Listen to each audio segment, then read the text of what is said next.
Pour sa deuxième édition, Maxi, qui met en lumière l'art contemporain et ses artistes, propose un parcours entre art et sciences autour de l'astronomie et du cosmos à l'échelle de la commune de la Benne.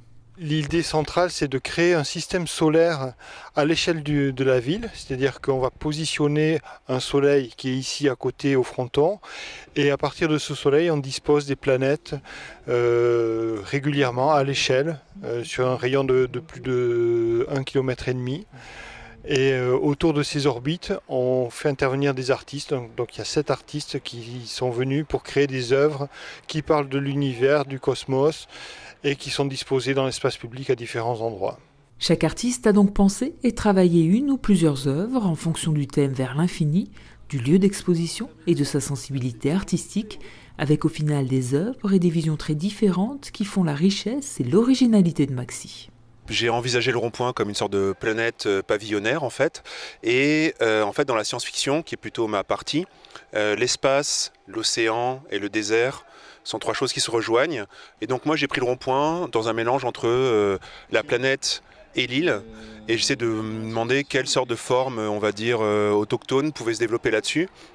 Je suis assez fan d'un manga qui s'appelle One Piece, et du coup il y a des sortes de formes archéologiques et en même temps animales qui se développent là-dessus, et donc c'est un cairn avec des yeux, c'est une signalétique joyeuse, ça prend en considération qu'il y a le collège, la piscine, c'est un peu Miami parce que c'est la benne, il y a des palmiers, voilà quoi.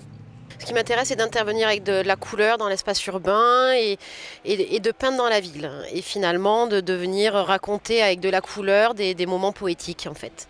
En même temps, l'idée, donc, j'étais sur Saturne. Saturne, pour moi, ça a été, en regardant un petit peu, en faisant mes recherches, ce qui m'inspirait, c'était ces principes d'anneaux, de masse gazeuse, vaporeuse, de toutes ces matières-là qui vont très très vite, qui tournent. Et en fait, je me suis dit, je vais travailler sur la vitesse, sur cette impression colorée, mais de nébuleuse, de choses qui vont très très vite. Et du coup, j'ai travaillé sur une œuvre que j'ai pensée en amont un petit peu pour donner mes intentions colorées, mais que j'ai peinte en live pendant une semaine. En s'exposant ainsi dans la ville, Maxi tente de rendre l'art contemporain accessible au plus grand nombre. L'idée, c'est vraiment de venir au-devant des citoyens et de leur proposer des interventions artistiques dont ils n'ont pas l'habitude. Quelque chose qui se veut assez moderne, mais tout en restant quand même avec une approche assez possible. On va dire, justement, il y a cette approche scientifique et ce thème qui est sous-jacent, qui permet d'accéder de manière assez facile à ces œuvres qui sont quand même issues de démarches très, très contemporaines. Toutes ces œuvres sont exposées pendant un mois sur la Benne, à découvrir au détour de trajets réguliers ou d'un cheminement complet à travers le mini-univers de Maxi. Concerts, soirées astronomiques, conférences et visites commentées sont également au programme.